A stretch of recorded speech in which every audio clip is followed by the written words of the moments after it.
Last time we talked about different rulers of Egypt, and today, as you can see, we're going to be talking about architecture in ancient Egypt. Architecture is the planning and building of different monuments and buildings. So today you can see the directions here. It says number 1, watch the video on my plan book about Egyptian architecture, which you are.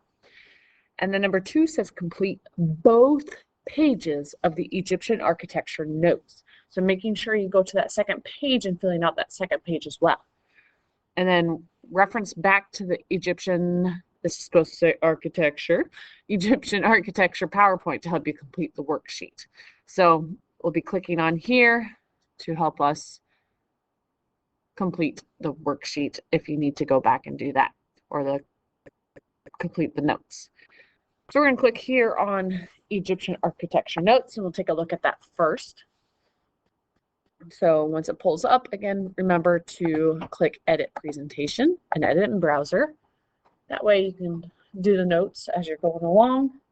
If you want to, you can watch this first, then go back and fill in the notes, or fill in the notes as you're watching the video. Just pause and then click and fill in the notes. If you need to, stop it to be able to see what's going on. And if you need to, you can always reference back to the PowerPoint that I do have posted on there as well.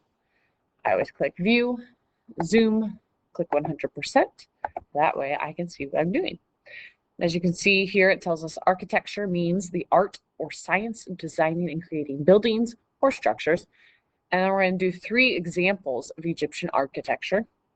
And then, so you can't just keep scrolling, you're going to have to actually click on the second page.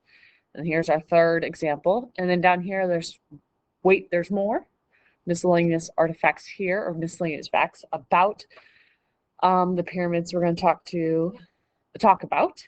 And then down below here, there's 2 recap questions that you will need to complete on your own. So as you're watching this, as you're going over the PowerPoint, making sure to fill in each blank. I put the text boxes in there for you. These big squares here, just ignore those. Those are not text boxes. Same with the one next to here and the big one next to here. You're looking for the ones that you can click in, and then there's typing.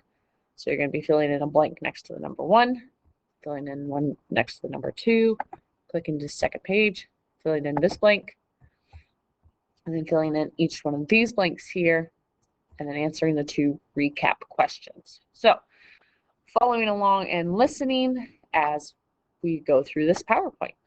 So here we are, Egyptian architecture. So you can see here the first architecture we're talking about is the obelisk.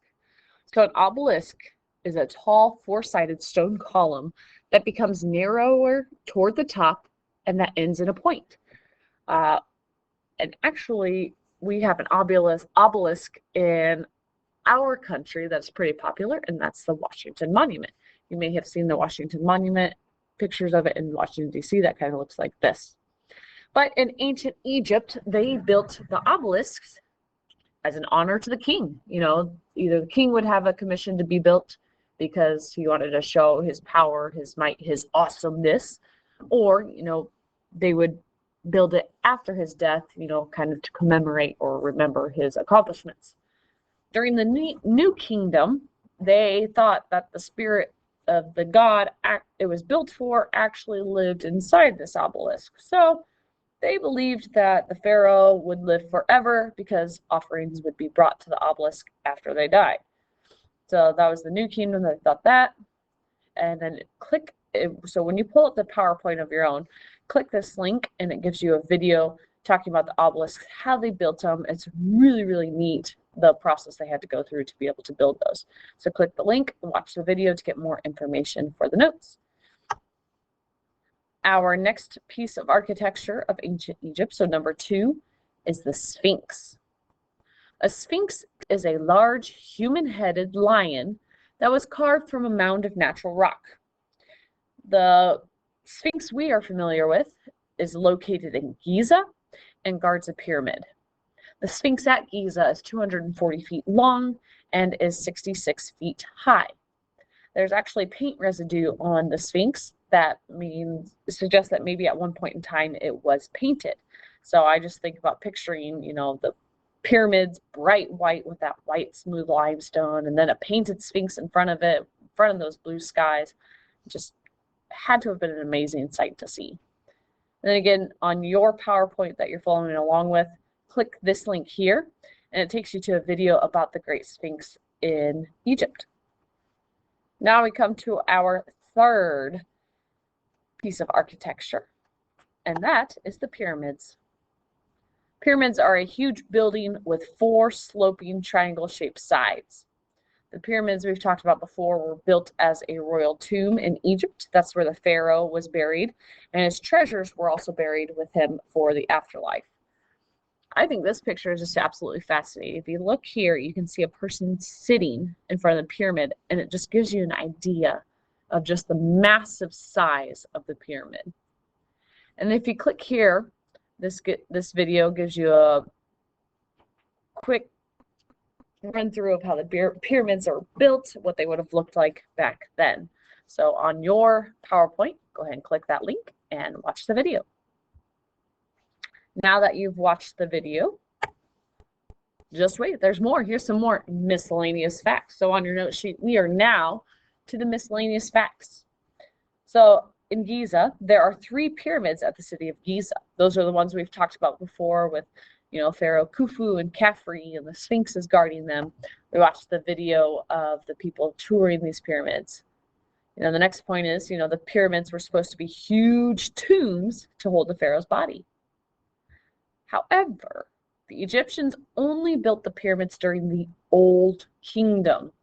Remember, we talked last time, they figured out, yeah, we probably shouldn't build them in these huge things that let tomb robbers know where treasure is. And they were very expensive and time-consuming to build. When they built them, they built the pyramids of Giza to align with the stars in Orion's belt. They positioned them just right so that the points would line up with the belt, the stars in the belt. Egyptologists, so people who study Egypt, estimate that there are 2 million stones in the Great Pyramid, which, shows why it is the massive size that it is. 2 million stones. And the ancient Egyptians claim that they were able to build that Great Pyramid in only 20 years.